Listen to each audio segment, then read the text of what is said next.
Živijo. Kot je že Matej povedal, sem jaz geek in geeki se zelo dobro počutimo v spletnih storitvah. Jaz uporabljam vse te hkrati, skoraj vsako uro. Na drugi strani imam pa en velik problem in sicer moje vsakdanje življenje, moji vsakdanji opravki, kot je, ne vem, plačati davke. Nikoli ne vem, komu jih moram plačati, koliko jih moram plačati, a se bojo sami plačali, a so bili zdaj že plačani slučajno, ker je marc, april že. Vozniška je že potekla, potni list, najbrž bom zvedel šele, ko bom na letališču, da je potekel. Volitve, ne vem kdaj, kdo, zakaj, vem, da moram imeti en listek s sabo. Javni razpisi, ful enega denarja v Evropi, pa v državi, pa vsi jamrajo, da jih je ful težko, da noben tega denarja ne pobira dovolj kakovostno. Jaz sploh ne znam predstavljati, kako se prijaviš na javni razpis.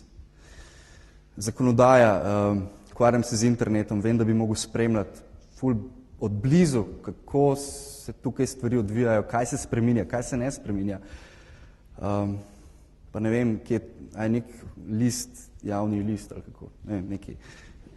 Ne vem, kje je to, ne vem, res ne vem. Zavarovanje, verjetno je že poteklo. To je tudi zavarovanje, recimo, to je nekaj, kar počnejo paradržavne firme, večinoma, vsaj večje zavarovalnice so poldržavne. In to je moja žena, tam ne sedi tudi. In ona pravi, Mitja, sam si kriv. Mitja, ful delaš, ko si na internetu, pa so ali raztresen in si zmeden in kvačemo zdaj, ne. To je moj desktop.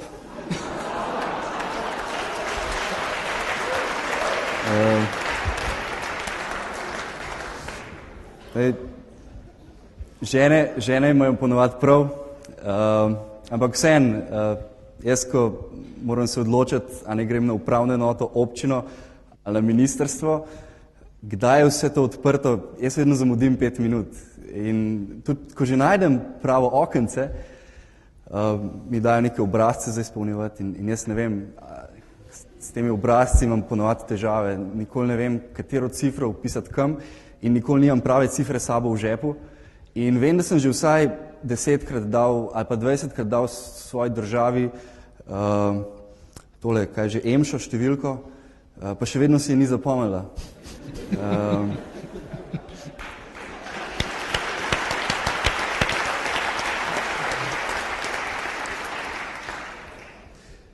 Zdaj, dostikrat mislim, da je to samo moj problem, ampak pred parimi tedni sem dobil MMS s tole fotografijo od svoje žene. Ona je gradbenica in se ukvarja z prijavami na te javne razpise. Tole je kup obrazcev, takole približen, velik kup obrazcev, ki ga je izpolnjevala, mislim, da kakšen teden, zato da so se prijavili na en razpis. Ne vem, kaj so, neka zadeva, ne vem, nek prizidek ali kaj. Prijavili se 16 firm, kar pomeni, da je ta teden šel v nič precej ljudi, ki so recimo naredili diplomo na zelo težkem faksu, je mogel en teden se matrati s temi obrazci in potem je bil razpis razveljavljen.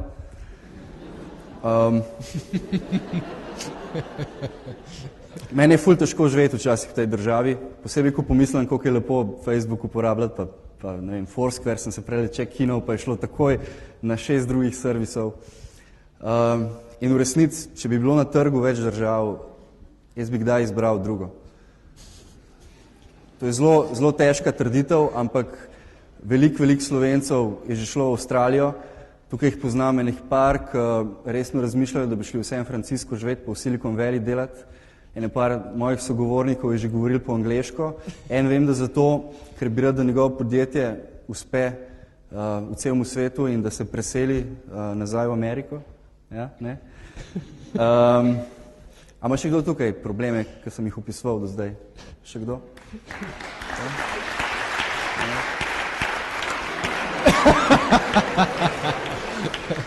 Zdaj, birokrati bi temu tehnično rekli, da ste funkcionalno nepismeni. Jaz pa imam občutek, da je problem v sistemu in da je treba nekaj spremeniti na sistemski ravni. In tole je recimo ena raziskava, naredili so jo eni Američani in 362 podjetij so v tej raziskavi vprašali, kakšna se jim zdi, da je izkušnja njihovih strank. Ona suha usta. In med 362 podjetji jih je 80% reklo, da je izkušnja njihovih strank odlična. Potem so pa vprašali stranke teh 362 podjetij in 8% jih je reklo, da čutijo, da je izkušnja s temi podjetji odlična. In tle vmes je en velik vprašaj in s tem vprašanjem se jaz non-stop vsak dan ubadam za podjetja, rad bi tudi za državo enkrat naredil kaj takega. Ampak pojmo nazaj na moj problem. To je desktop, probajte kaj najdete tukaj, jaz tudi ne. To je desktop moje žene, ne je ful vse jasen. In trenutno sem jaz najdel eno rešitev v mojem življenju in sicer, če sem jaz, pa je na drugi strani država, pa je vmes ena taka puščica, dolga, zoprna, sem si omislil en uporabniški vmesnik.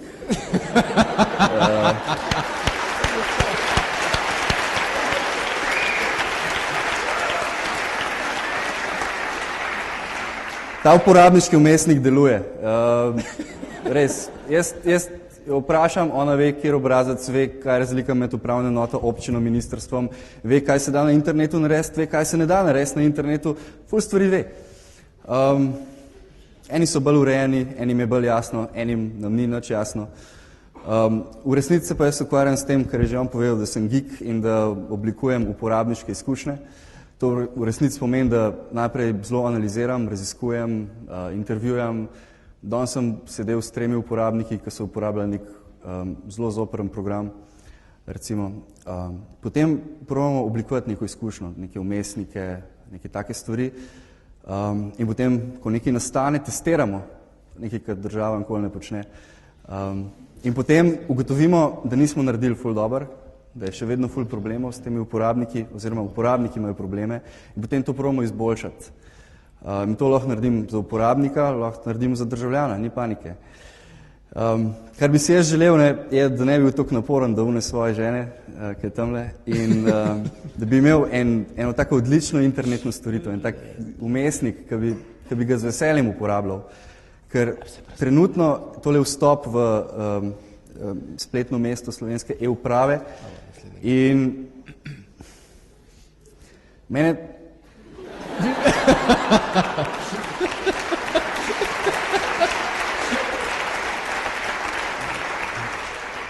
meni se zdi, da se ful trudijo, ful se trudijo, ampak državljane v izkušnje nihče ne oblikuje, tak je moj občutek.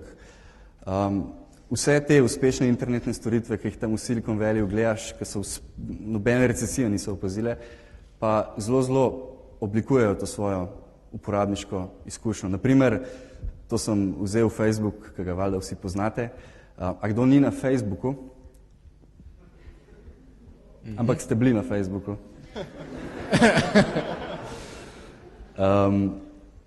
To je trenutna številka, je že večja.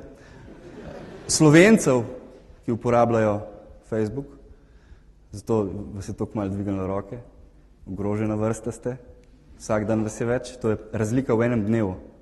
To sem na enem rehearsalu za TED našel cifro, in pa za drugi rehearsal je bila že večja, danes ne vem, kakšna je. Predstavljajte si, da bi toliko slovenskih državljanov uporabljali e-upravo s takim užitkom, s takim navdušenjem, kot uporabljajo Facebook. Predstavljajte si, kakšna pocenitev bi bila to za državo v času recesije. To je resna stvar. Jaz mislim, da je to največja možna pocenitev trenutno. Ena vrhunska internetizacija slovenske države. Lahko bi veliko državnih birokratov izgubili službo in to bi bila pocenitev. Dejstvo. O tem skozi govorimo.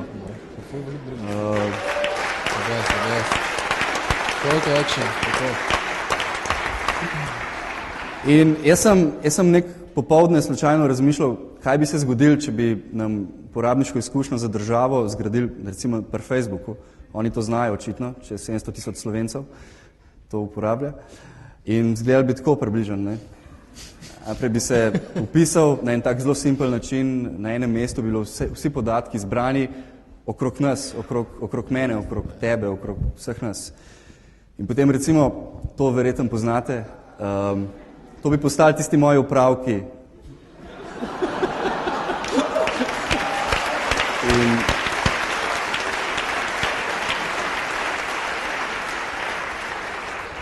In recimo predstavljate si, da jaz si predstavljam, da bi hotel vplivati na zakonodajo, ne samo opazovati zakonodajo, ki vpliva name, ki vpliva na mojo službo, ki vpliva na moj real life, na moj vsak dan.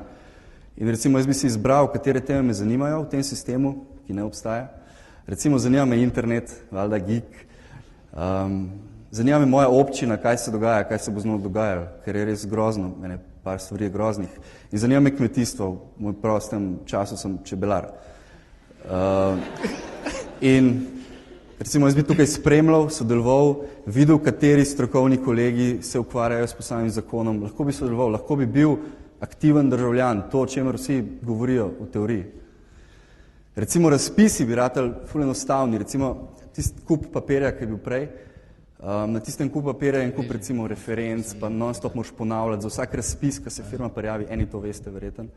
Moraš pa je ponavljati, vedno znova iskati neka potrdila in tako naprej. Lahko bi si ta sistem zapomnil te stvari in enostavno bi bile tukaj zdefinirana tiste razpisi, ki vam itak ustrezajo vašemu profilu in potem bi se sem kliknili prijavi in ne bo treba onega kupa papirja. A pa recimo volitve, ne, bi me opozorili, kdaj bodo, da bi se lahko pripravil. Bilo bi par zbranih zadev. Raziskave javnega mnenja bi bile tukaj in bila bi dva gumba, kandidiraj pa voli. Online volitve ima Estonija od leta 2007, če se ne motim. Da se jih zagotoviti. In tako bi pa izgledal, tako kot je Facebook, še vedno malo spominja na moj desktop, ampak je organizirano okrog mene in zaradi tega z veseljem uporabljam. Bi uporabljal, sem se že preveč uživel. V naslovu tega dogodka je change. Jaz bi si zelo želel in mislim, da si vsi skupaj zaslužimo eno spremembo. Hvala.